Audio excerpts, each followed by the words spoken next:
Mga kaparokya, ang pag-uusapan po natin ngayong araw po ay yung patungkol nga po sa tila pasaring mga kaparokya ng pinsan ni Henyo Master Joey De Leon na si Ariel Villasanta kay Anjo Iliana. Pero bago natin talakayan mga kaparokya, kung bago lang po kayo sa akin channel, ay makikiusap po ako sa inyo na pakisubscribe ang aking YouTube channel. Paki-like and share nyo na rin ang sa gayon ay mas dumami pa po ang makapanood ng mga ina-upload po nating video araw-araw. Maraming salamat po at sobrang na-appreciate ko po kayo mga kaparokya. By the way, ako nga po pala si Mervin, the man behind Kaparokya TV. So yun nga po mga parokya, nitong mga nagdaang araw ay tila humingi ng paumanhin si Anjo Iliana sa pamunuan ng Itbulaga sa Legendary Trio. Sa mga host na ayon dito ay sa palagay niya ay nasaktan niya. Nga lang mga kaparokya, ang paghingi nga po niya ng kapatawaran ay tila may pagbabanta pa nga po.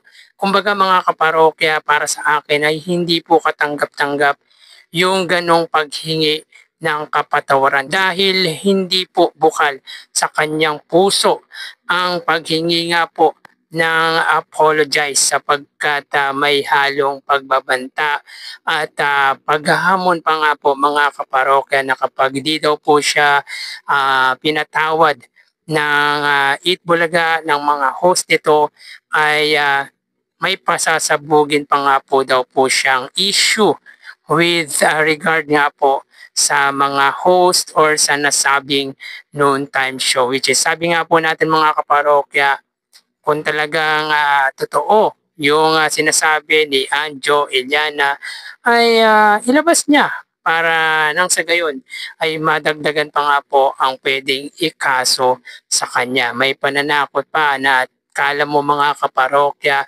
ay hawak nito mga kaparokya sa liig yung mga dating nakasama, dating nakatrabaho sa nasabing noontime show. Wala na po talaga sa katinuan mga kaparokya si Anjo Iliana sapagkat kung matino kang tao ay hindi mo gagawin ang ginagawa ni Anjo Iliana. Lubhang nakakabahala na po ang nangyayari kay Anjo Iliana sapagkat parang wala na po kasing gumagabay sa taong ito. Nakababahala mga kaparokya sapagkat alam naman po natin na isa po siyang artista at ganyan ang magiging akto niya or yung magiging attitude niya. Napakapangit maging kaibigan. Kumbaga mga kaparokya, sino pa ba ang magtitiwala sa taong ito?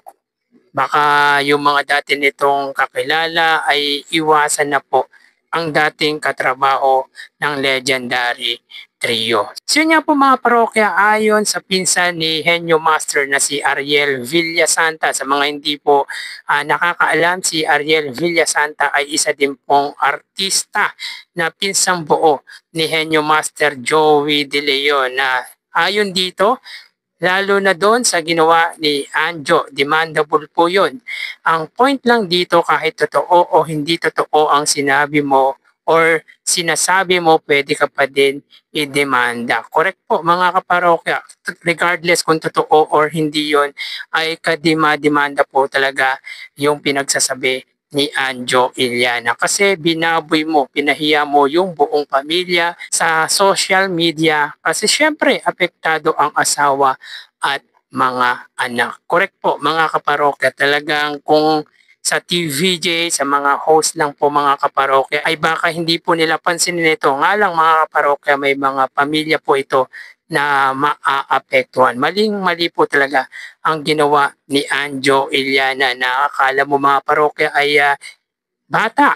Kumbaga, tumatandang paurong. At ayon pa dito sa sinabi ni Ariel Villasanta, kaya sa lahat po, isip-isip muna bago bumanat sa social media. Baka mademanda tayo ng defamation, unjust vexation, a criminal offense, cyberbullying, libel, slander, harassment,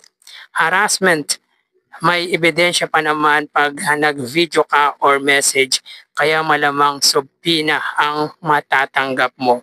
Think. So totoo po yun mga kaparokya, ang daming pwedeng ikaso kay Anjo Iliana. And for sure mga kaparokya, ang pinapakitang tapang ni Anjo Iliana ay pagpapanggap na lang po yan. Dahil mas nakikita po natin mga kaparokya na may takot po kay Anjo Iliana. At kung sinasabi nito na wala po siyang takot, ay ilabas niya po yung sinasabi po nitong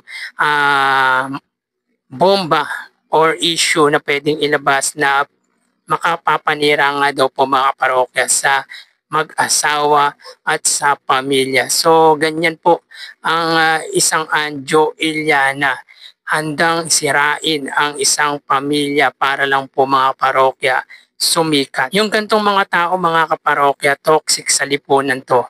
Yung tinulungan mo na nga lahat-lahat tapos yan ang igaganti sa'yo. Sa pagkakaalam ko ayon kay Christy Fermin ay may utang daw po ito kay Bossing Vic Soto ng more than 1 million pesos. At yung pagbenta nga po mga kaparokya ng painting na gawa nga po ni Henyo Master Joey De Leon worth of 160,000 pesos na binenta nga po kay Boss Toyo ay may tuturing natin na tulong na po yun ni Henyo Master Joey De Leon kay Anjo Iliana. Nakakatawa na sobrang nakakaawa si Anjo Iliana sa nangyayari sa buhay nito sapagkat para lang po kumita, sisirain niya yung matagal na pinagsamahan nila ng mga host ng Eat Bulaga, particular nga po ng Tito Vic and Joey. At tulad nga po ng sinabi natin mga kaparokya, yung ginagawang ito ni Anjo Iliana in the end ay pagsisisihan niya ito. Ako mga kaparokya, para sa akin ay wag nang patawarin ng Eat Bulaga at ituloy na ang demanda against team. Kasi kapag hindi itinuloy ang pagdidemanda or ang demanda laban nga po kay Anjo Iliana, ay uulit-ulitin lang po nito yung kanyang ginagawa para maging relevant lang sa tao. Alam nyo mga kaparokya, talagang dumidikit lang po talaga si Anjo Iliana. Dahil yung paninira ni Anjo Iliana ay alam naman po natin may political motive. Dahil sabi nga po nito ay may balak nga po itong tumakbo bilang senador by 2028. Pero sa palagay po ba niya, mananalo po siya kahit pa matikit po siya kay Sara Duterte. At para sa akin mga kaparokya ay gusto lang po talagang maging relevant ni Anjo Iliana dahilan kung bakit todo ang paninira nito sa dating mga nakatrabaho. Kaya para sa akin, ituloy ang demanda against him. Kasi mga kaparokya, ginagawa niyang bata ang mga dati nitong mga nakatrabaho. Ginagawa niyang parang tau-tauhan tulad nila Bossing Vic Soto na kesyo may pananakot pa nga po itong ginagawa against them. Kaya para sa akin hindi katanggap-tanggap ang patawarin ang isang Anjo Iliana. Ituloy po mga kaparokya yung mga siniraan nito, magdemanda po sila against team nang sa gayon ay matauhan at mabigyan nga po ng leksyon. Wala na po kasi sa katinuan nito mga parokya si Anjo Iliana. Baka dala nga po mga parokya ng problema sa buhay, problema sa pamilya, lalo na wala pong pera. Isa po sa nakadaragdag nga po dyan ay yung pagiging niya po, broke. Kumbaga walang said na said. Wala nang pinagkukunan ng income sapagkat wala na pong kumukuha sa kanya. Well, kung ako man po ang isang producer, bakit ko kukunin ang taong ito? Sapagkat kung ganito ang attitude ng artistang kukunin ko ay wag na. Baka masira pa ang programang i-produce ko if ako nga po ay isang producer. So yun nga po mga kaparokya, tama naman po ang sinabi ni Sir Ariel Villasanta na mag-isip muna bago tayo magsalita or bumanat sa social media. Dahil onting mali mo lang sa sinabi mo ay pwede ka na pong makasuhan tulad ng defamation, cyberbullying, cyber libel at kung ano-ano pa. So yung gantong patama ni Ariel Villasanta, sa palagay ko ay may galit na rin to sa ginagawa ni Joe Iliana sa pinsan niyang si Joey De Leon at sa legendary trio. So kayo mga parokya, anong masasabi nyo patungkol na po dito? So hanggang dito na lang po tayo mga parokya. Magsiingat po tayo palagi. Thank you and God bless.